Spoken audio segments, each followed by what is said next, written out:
Welcome to season 3 of You Are Significant, the podcast where real stories are told by real people that create more awareness of your own significance. You were created on purpose for a purpose with seeds of greatness inside of you. Ready to grow? Let's get down to it.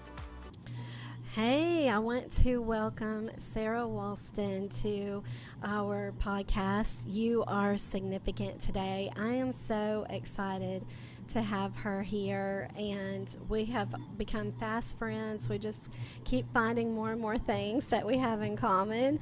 We were just laughing as we were getting started and getting ready.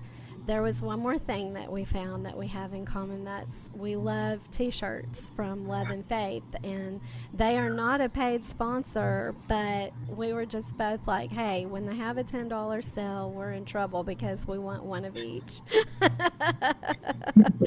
So she has on her cute t-shirt today from there. If you want to show them real quick, it's the Be the Light, Matthew 5:14. And it's got that light bulb with the roses growing up out of it. So cute. So let me tell you just a little bit about Sarah. I'm excited to introduce her. She is a beautiful woman of faith who is making an impact in the lives of so many moms. And we have the honor of sitting down with her today because she is a Christian coach, a podcaster, and a speaker who is passionate about helping moms not just survive, but truly thrive and thrive through Jesus. And that's really where the power comes from. And you're going to see that as you get to know her here today. Through her platform, Rooted Woman, she encourages women to stay grounded in their faith, find purpose beyond the day-to-day demands of motherhood, and live with intention, truth, and grace. And she brings such a refreshing, honest perspective on Jesus, family, and mom life. And I know this conversation is going to bless you, encourage you, and remind you that you are not alone in this season that you find yourself. So grab your coffee, get comfortable, and let's welcome Sarah to You Are Significant.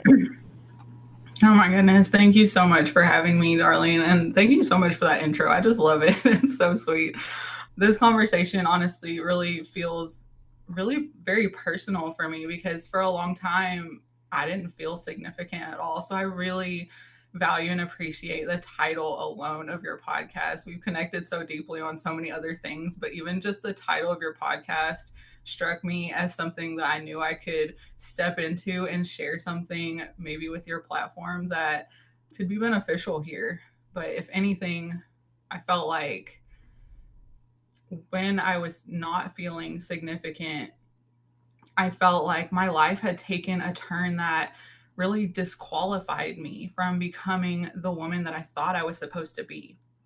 And if you have any little ears listening right now, I would just like to put a plug here for any of the moms. Maybe pause and come back to us or grab your earbuds because my story is very deep and it could open a can of worms that you might not want to open with your littles right now. So here's your chance. Pause, come back, or grab your headphones. So I'm going to continue because at 17, my life split into a very clear before and after.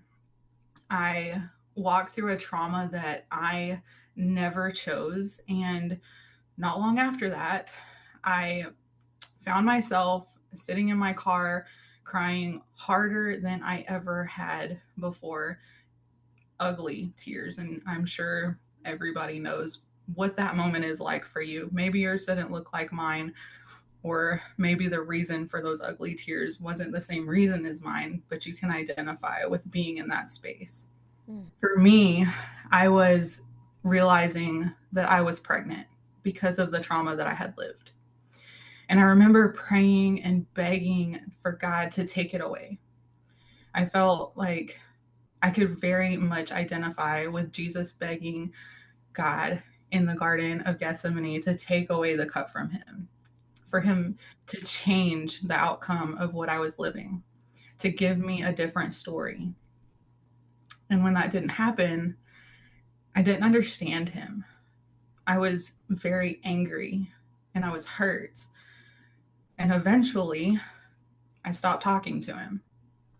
And now I want to go back just for a second because that is a very powerful and something that a lot of Christians experience, because I was a Christian my whole life. I grew up in church. I went to a Christian school my whole life. I knew where I was supposed to run when things got hard.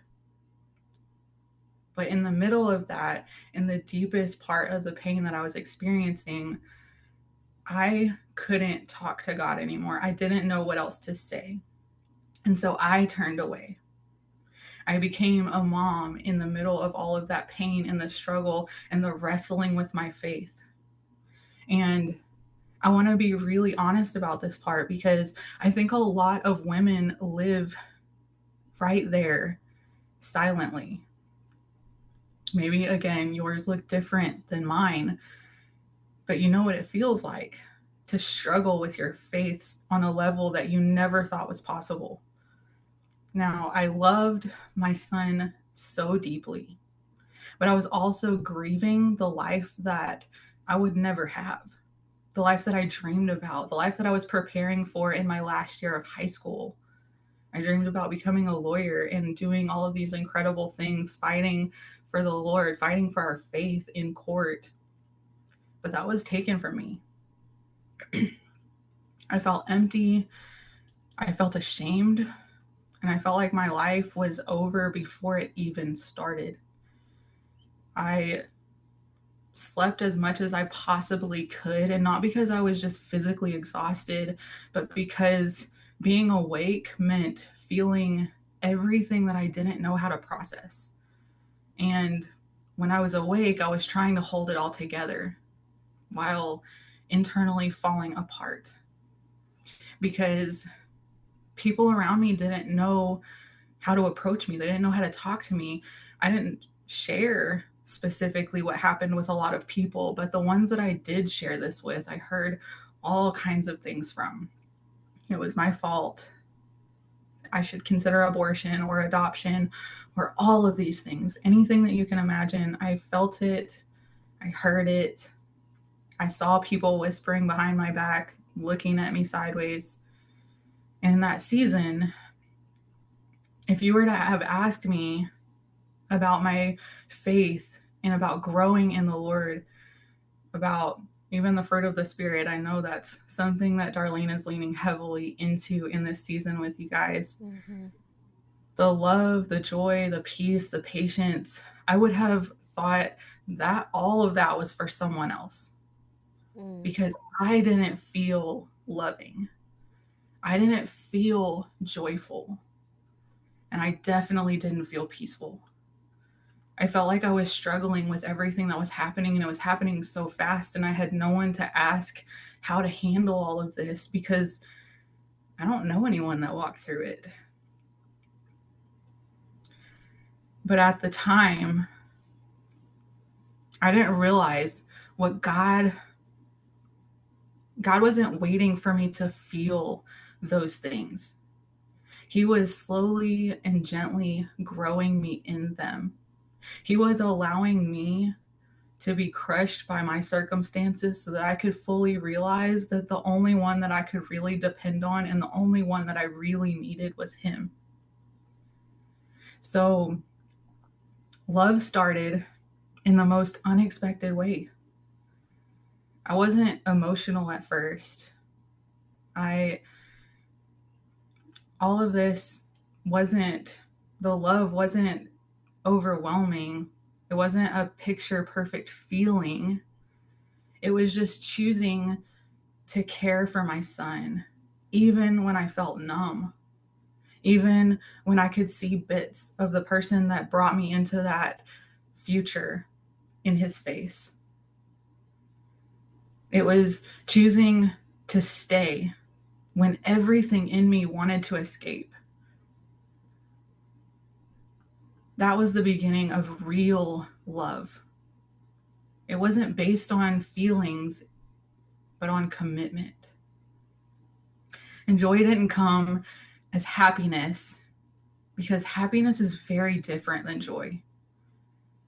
It came in moments, small ones, a deep breath, a quiet moment, a reminder that even in everything that felt so broken, there was still something good.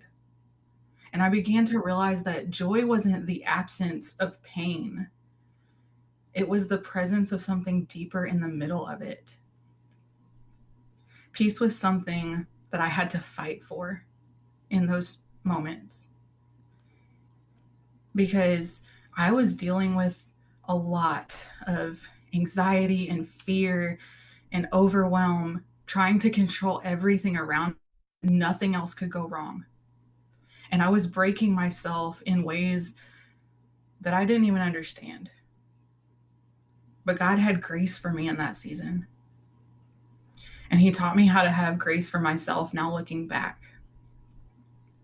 But then, in those moments, in that season, peace started to come when I slowly surrendered control. When I began to trust that even if I didn't understand my life, God still held it together. And patience for me, that one really stretched me thin, because I didn't want to process it. I didn't want a process, I wanted a solution. I wanted healing to be instant. I wanted clarity right away. I didn't want to have to walk through any more pain or sorrow or fighting to survive.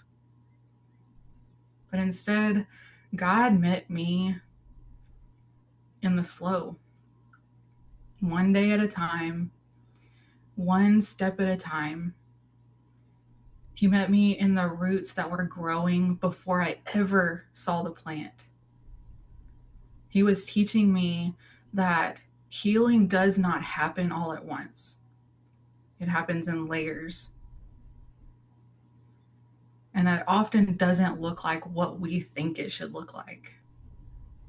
There was a moment that really shifted everything for me. I was sitting in my car in my parents' front yard, completely broken, not just by the circumstances caused by other people, but by the circumstances that I had put on myself, by the choices that I'd made that brought me to where I was.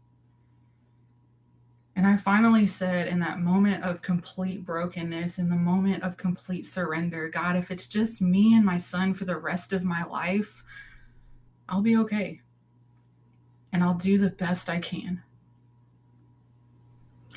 That was the very first time I ever truly surrendered.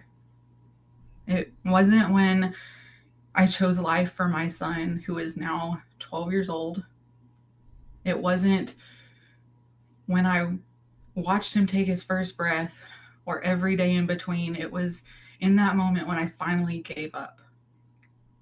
And I finally realized that He gave me this gift, and He was using what the enemy meant for evil to do something beautiful. So it wasn't because I had faith that everything would work out the way that I wanted, but it was because I was done trying to control everything. Because I had seen that no matter what I did, I could not control everything. I could not put the pieces back together. I could not make myself feel whole again. I couldn't even pull myself out of the deep place that I was in. And from that place, things started to change.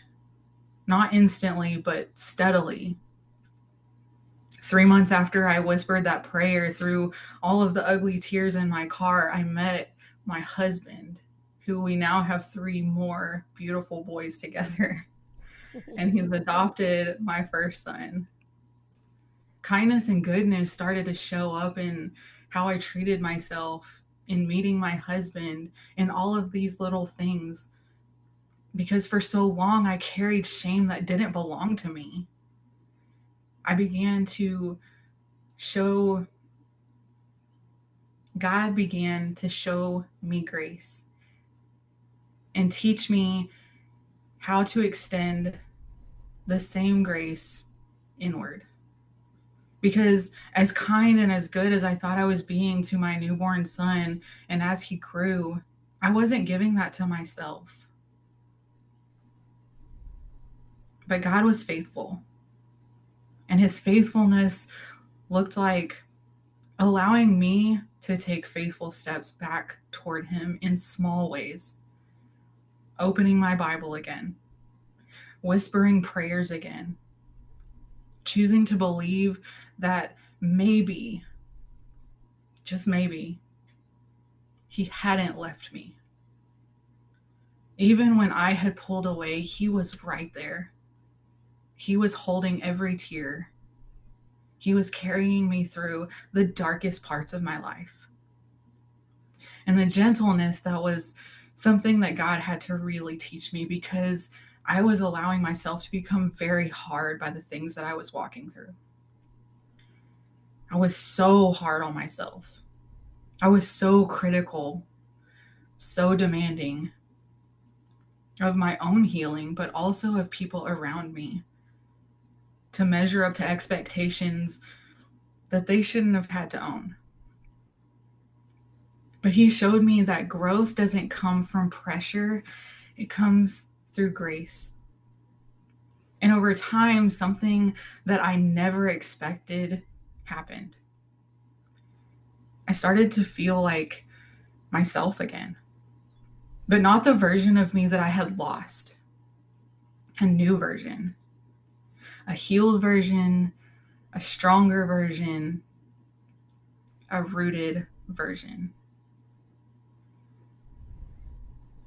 Like I said, 3 months after that moment of surrender, I met my husband, the man who would not only love me, but adopt my son. And we have gone on to build a life that I never thought would have happened. I had given up on the life that I have now. And when I look back, I don't just see what I went through, I see what God grew me through. And that's what the fruit of the Spirit really is. It's something that we cannot force. It's not something that we can perform. It's what God produces in us when we stay connected to him, even when it's imperfect, even when it's the small prayers, the help me, Lord, even when it's the doing one small thing, the opening the Bible, the choosing to acknowledge him, the choice to not let the enemy win. Even if it just means breathing today. And today, I get to walk with women who feel the way that I once did. And maybe you know what that feels like. Maybe you're drained, unseen, stuck. And I get to remind those women, just like Darlene is doing here, that you are significant. Not because your story is perfect, but because your life is what God planned, not what you planned. Mm-hmm. Because God is still working in you. Even now, even here, even in the parts you're still trying to understand. Because sometimes what feels like breaking is actually where God is planting something that will grow into everything that you thought you lost. And if I could leave you with just one thing, it would be this. You don't have to force the fruit. You just have to stay rooted. And in time, love will grow, joy will return, and peace will settle. And you'll realize that you were significant all along. And He loves you so much. He is never, ever going to allow what the enemy has meant for evil to destroy you. He will use it for good. And I know because I've lived it.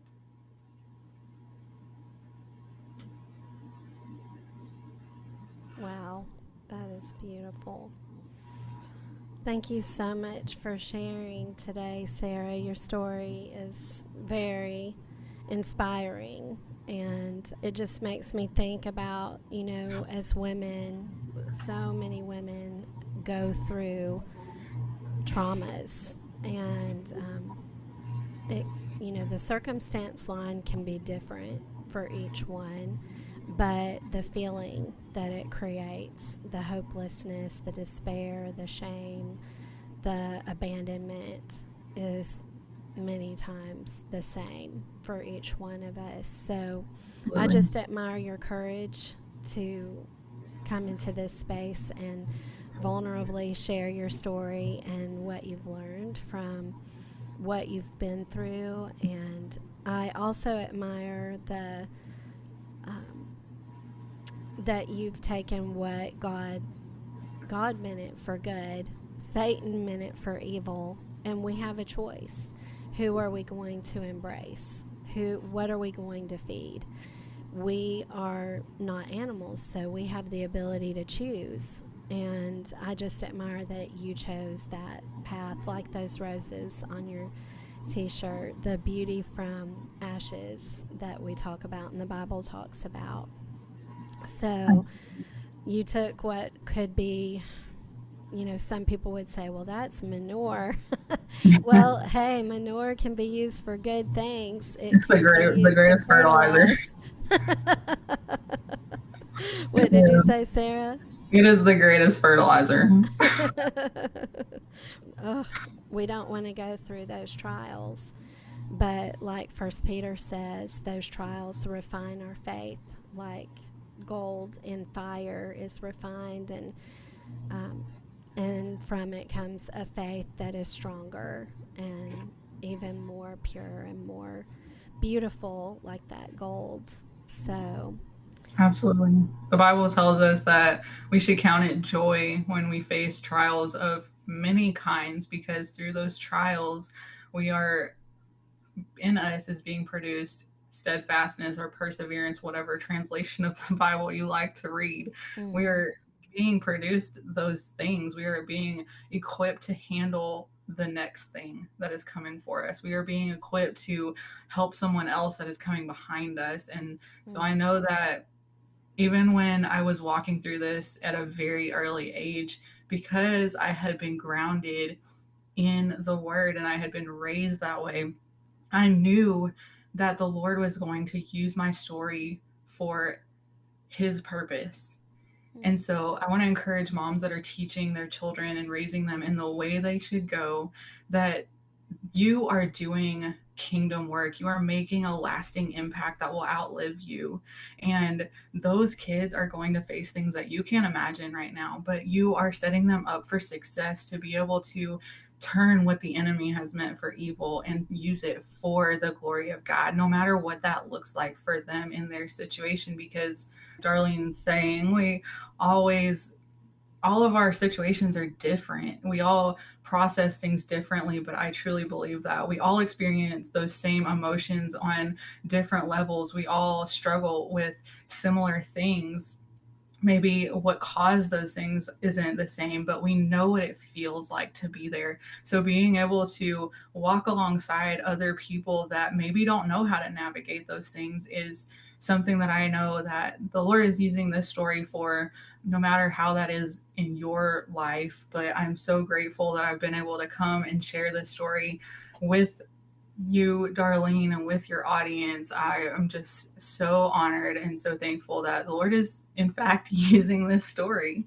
um, it makes me think about, as moms, when we're raising our children and we are teaching them God's word.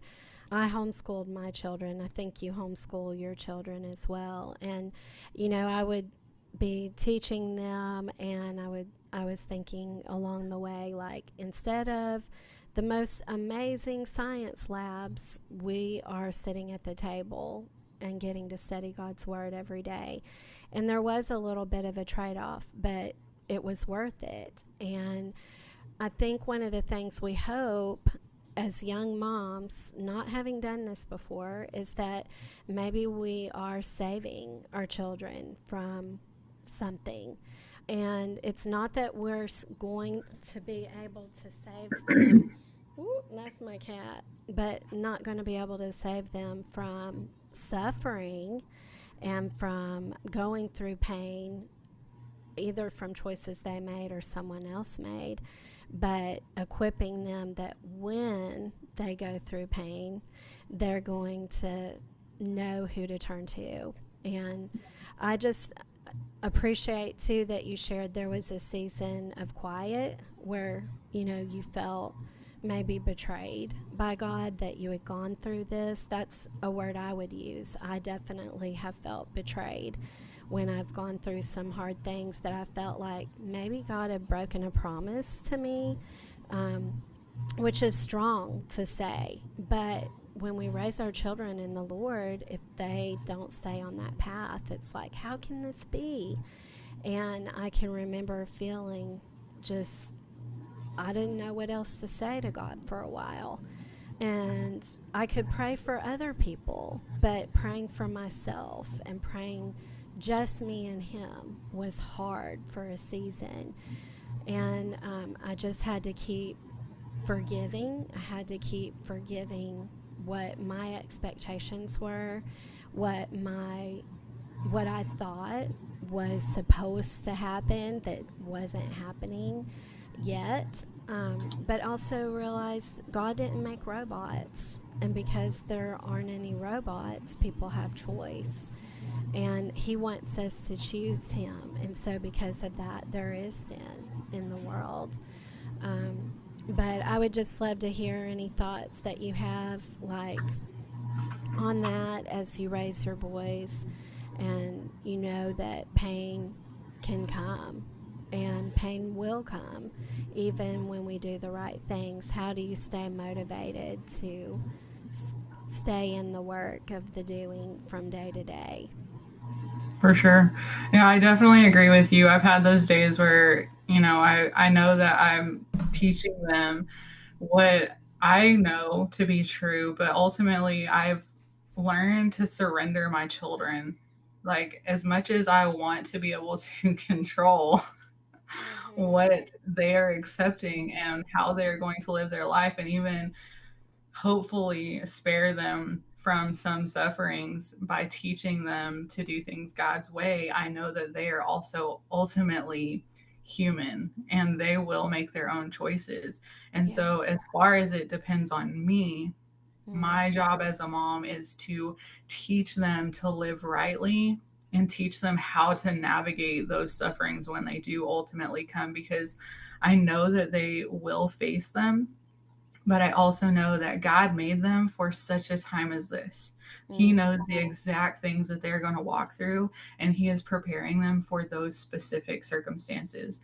And He loves them and has loved them far longer and far more than I ever could.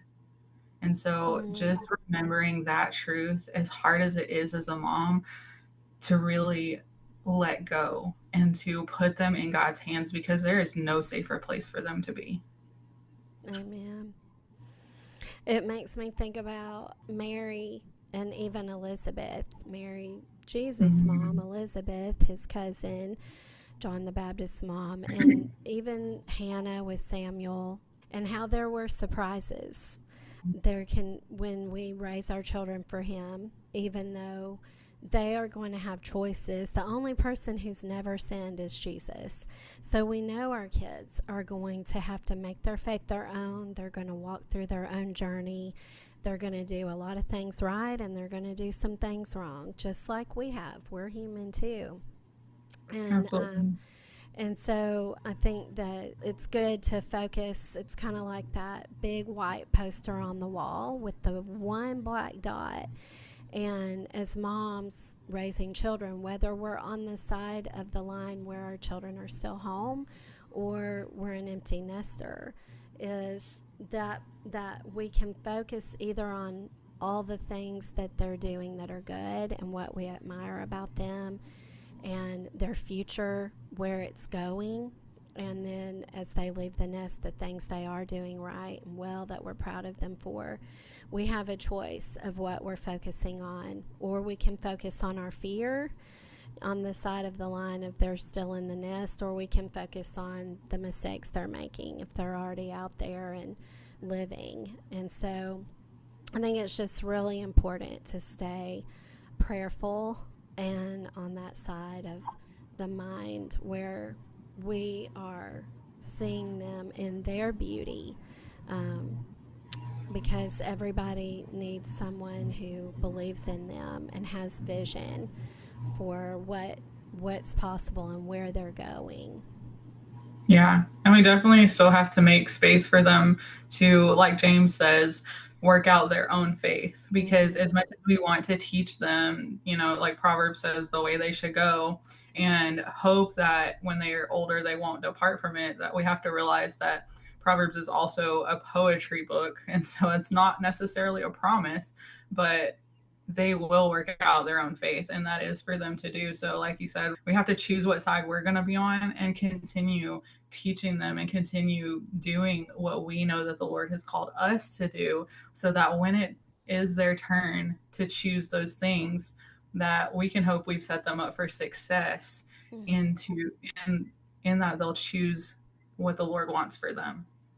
Yes, so beautiful. What kind of advice do you have for someone on the outside looking in? They know someone's going through a hard time and they want to be supportive and they're not quite sure what to do. What advice do you have for them? I would just say meet them in it. Don't act like it didn't happen. I mean, don't try to act like you can relate to them if you really can't.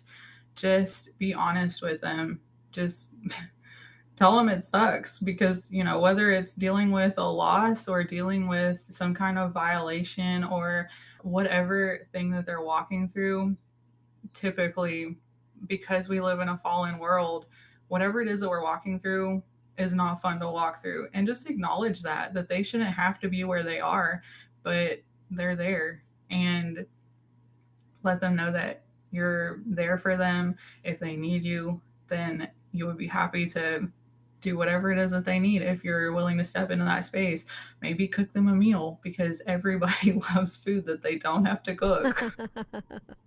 Right?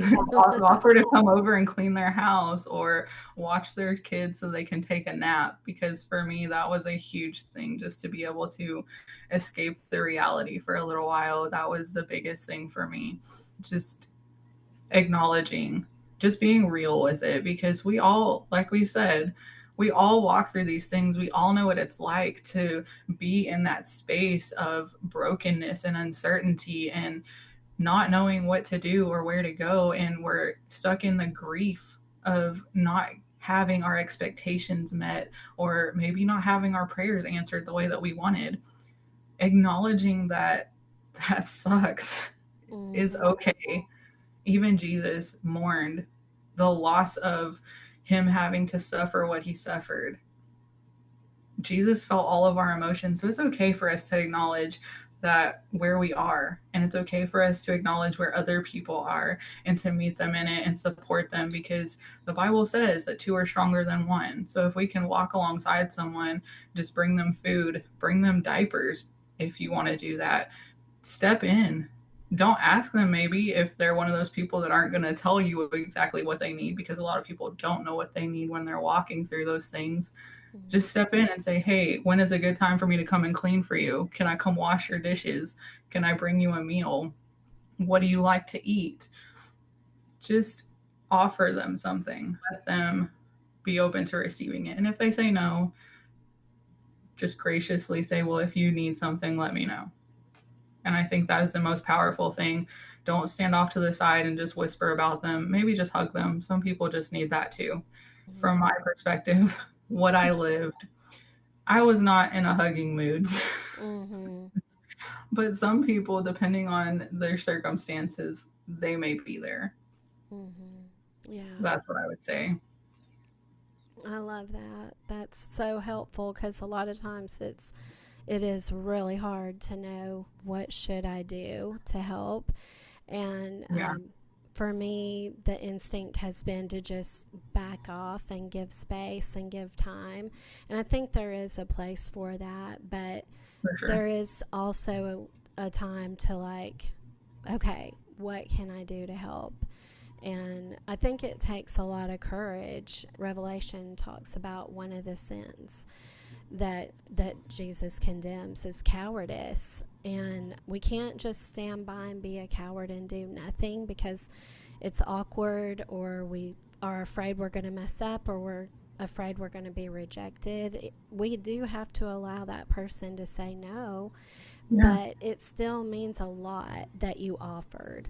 Um, yeah, Even if were trying to give you a side hug, they don't maybe know all the circumstances, and you were just like, please don't do that. Hey, it still meant a lot, I'm guessing, that yeah, they were trying to do something to comfort you. for sure. Or even, talk to the people that are closest to the person that's struggling and find out where they need the help the most or what they're struggling with, because likely those people are going to know something that you don't know or be able to help you or point you in the right direction for you to support that person in the way that they need support the most. Mm-hmm. Mm-hmm. There's definitely a season for giving space and not talking about it and just including that person like you normally would if they're willing to do that. Unless, if they're withdrawing, then let them withdraw, because everything needs time. Ecclesiastes says to everything there is a season, and sometimes that season is for grief, in your grief to step away, in your mourning, in your loss to step away, in your overwhelm to wrestle with that with the Lord. So that's okay. But like you said, Darlene, you need to be able to come alongside still and let them know that even while they're away, they're not alone. Mm-hmm. Alone. Thank you so much, Sarah, for hopping on and sharing your story. Thank you for tuning in to You Are Significant. I hope that this episode helped you to embrace your own God given purpose. Please share this out with a friend and remember to subscribe. Thank you so much for listening, and until next time, walk in faith, find the joy, and stand in your own significance.